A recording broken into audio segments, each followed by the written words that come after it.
Chapter 2 On Rocks and Cigarettes. She sounds hardcore. Bakugo laughed, driving him, Izuku, and Todoroki through downtown in his car. Summer break had officially begun, so the three of them decided to go into town for drinks to kick off Izuku's time off. Izuku slumped in the passenger seat. Tell me about it. She's the complete opposite of Shizumi. I refuse to believe they're related. Are they? Todoroki asked from the back seat, texting. Not sure. She nearly killed me for calling her Shizumi's mother, and they don't really look alike. I didn't ask. I'm just assuming she's old enough to be his guardian. How old does she look? Izuku thought for a moment. At least my age. Maybe a 2 or year older? I really don't know. Never assume a woman's age unless you want to get killed, Bakugo commanded, eyes on the road. I learned the hard way. Why did you ask a woman her age in the first place? Todoroki glared. They arrived at the bar, stepping into the dimly lit restaurant filled with adults who had just gotten off of work. The air was thick with the scent of grilled food and liquor, a loud hum of chatter mixing with the clittering of glasses and the occasional burst of laughter. Neon lights flickered above the bar, casting a glow over the polished countertops where bar stools moved affectionately, pouring drinks and sliding them across with practiced ease. Waitstaff weaved through the crowds, dodging tired office workers, losing their ties, and groups of colleague friends and couples huddled in booths. They were seated at a booth near the back, allowing them a full view of the restaurant. They were handed drink menus and ordered pints of beer to start, as well as a few appetizers. They caught up about life, hero work, teacher work, friends and family troubles. Then the topic of romance found its way into their conversation. I'm interested about the chick, though, Bakugo asked, sipping his beer. The chick? Oh, Suzumi's guardian? She does seem like she'd be your type. No, moron. Not for me. For you. What? Oh, no way. Izuku blunted with red ears. Why would you suddenly bring that up? Inko is gonna want some grandbabies. My mom wanting grandchildren has nothing to do with the fact that I am single, 24, and a man. Izuku huffed, crossing his arms over his chest. Was she pretty? The woman? Todoroki asked, picking up a stick of, I'm going to butcher this, Yanakatori. Izuku bit the inside of his cheek. She was pretty sure, but I don't date my students' parents. That'd be inappropriate. She's not a parent, though. Same thing. Besides, I've got work. Dating isn't something I can think about. Inko can wait for grandkids. Bakugo snickered, picking up a dumpling off of one of the plates. Whatever. We all know you're gonna be the last one married out of all of us. Izuku chunked a piece of meat at Bakugo's head, making Todoroki nearly spit out his beer from laughter. You little shit. Bakugo growled, Todoroki putting his arm out in front of his friend to prevent him from climbing across the table. We're in public. Don't fight now, he demanded. Anyway, do you ever take a break from work, Izuku? This is the first time in a few weeks that we've seen you.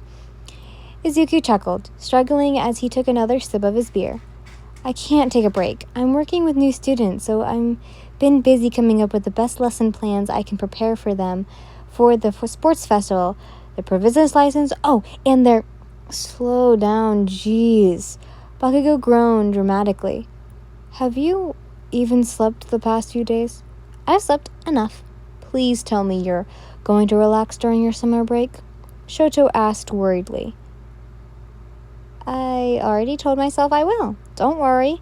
Izuku turned away to look at the bar when his eyes widened with surprise. It's her. Bakugo and Todoroki followed his gaze to the bar top to see a woman shaking an aluminum tin to mix alcohol above her head, moving across the bar as she worked. She was wearing all black, dressed in a fitted t-shirt and skirt, along with a black apron tied around her waist. Unlike the other day, she had a black rectangle-shaped glasses and wore heavier makeup. "The bartender?" Todoroki whispered. "Who was that?" "Shizumi's guardian," Izuku whispered back. "Wow, what a small world. She does look pretty intense." Normally, bartenders downtown wore a smile during their entire shift, making conversations with drunkards, and that bothered them to make some good tips. But Yin didn't seem interested in small talk, pouring drinks and sliding them across the counter to customers without saying much. Her face didn't look mad or upset, but she still looked displeased to be there. Izuku suddenly sank into his booth, turning back to his friends. "Don't stare. I don't want her to see us." "Fine." Bakugo and Todoroki looked away, and they continued their conversation. The waitress came by and took their orders, 4 entries and more drinks. About 15 minutes later, their food arrived, and the person running their meals was... "Oh," Izuku muttered, he and his friends looking up to see Yin, who had froze at the end of their booth, carrying a tray on her shoulder. Her eyes looked him up and down before distributing the food onto the table and walking away to continue bartending without saying a word. Izuku choked. Bakugo pressed his lips together to avoid laughter. "Hey, I don't think she saw you." "Shut up, Kachan." Izuku quickly dug into his food with dusted cheeks. "It would be inappropriate for us to talk off school premises anyways." "Since when was that a rule?" Shoto questioned. "It's not a rule. I'm just saying," he retorted. "Anyways, there is nothing for us to talk about. We aren't friends or anything. I'm just Suzumi's teacher and she's Suzumi's guardian." The boys, after a while, had finished their dinner. Todoroki and Izuku, tipsy from the amount of beers they had. Bakugo sadly couldn't get drunk. He had to drive Todoroki home, while Izuku insisted on walking home to his place to burn off the alcohol out of his system. And truly, Bakugo didn't trust Todoroki walking home alone, so that was mostly it. After using the restroom, Izuku left the restaurant, the warm night air greeting his already burning face. He pulled out his phone to read the time. If he started walking now, he would make it to his apartment in about 15 minutes, just before midnight. He started his journey walking by one of the alleys next to the restaurant when he heard the chatter of men coming from the darkness.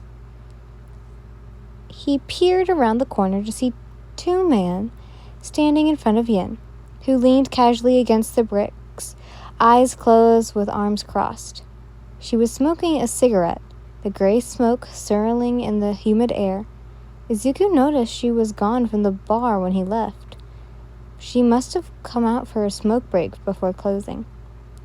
"You seriously aren't going to give us your number?" The taller man whined, slapping his hand across the wall beside Yin's head. "We gave you cigarettes and everything. Those things aren't cheap," his friend said, massaging the nape of his neck as he stood intimidatingly.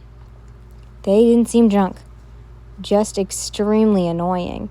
Despite the man's persistence, Yin didn't seem very fazed by him. "Why the hell are you just ignoring me?" the man suddenly yelled. Yin took the cigarette out of her mouth, shaking it to ash from the drug fell onto the concrete. With tired eyes closed, she began walking away. "Wait a damn minute!" The man reached out in an attempt to grab her wrist, but somehow she predicted this, turning around and grabbing his wrist. Squeezing it hard, Izuku able to hear the bones in his hands begin to crack. The man shouted in pain, dropping to his knees, while his friend watched in fear. Izuku stepped out into the alleyway, ready to jump in, but suddenly, the man didn't seem like a threat. Yin did. After watching him writhe in pain, Yin let go of his hand. She patted his shoulder as if they were friends, dismissing him from the scene. The man pulled his bruised wrist against his chest. "You fucking bitch!" He stood up angry, like he was prepared to fight back until he saw Izuku watching everything unfold, and clicked his tongue, nodding his head at his friend, signaling them to leave. They brushed past Izuku, muttering to each other. Crazy bitch. Why didn't it work? She almost broke my damn hand.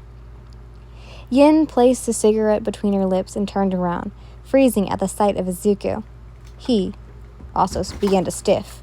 Within a few seconds, he had convinced himself that he would be her next victim. She definitely thinks I'm stalking her. She's gonna break my hand. Maybe both of them.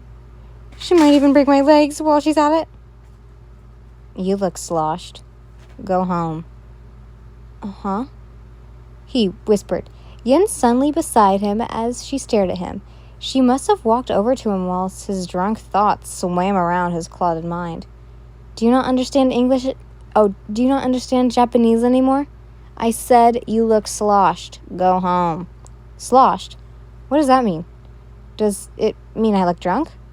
She started to walk past him when Izuku found himself grabbing her wrist, to stop her. Are you okay? He then felt his heart drop at her icy glare onto his hand, which gripped hers tightly. It's over. Goodbye, right hand. You were wonderful. I'm fine. She gently removed her wrist from his grasp, opening the steel black door that led to the back of the restaurant. She dropped the cigarette onto the floor, putting out the flame with the ball of her foot. Now go home.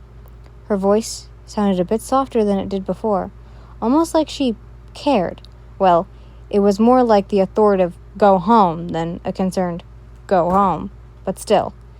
She let him alone in the alleyway. Izuku started staring at the closed door. His eyes then twinkled with glee. She didn't break my hand. Yes. Hey guys. How'd you like episode 2? I know you guys have been so wanting longer episodes, so I realize that all of these are much longer than last time, but I do have some news to tell you guys. You remember the story I am making based off of To Be Queen / Kingdom? Well, guess what? Chapter 2 will be out tomorrow. Love you all so much. Bye. Mwah.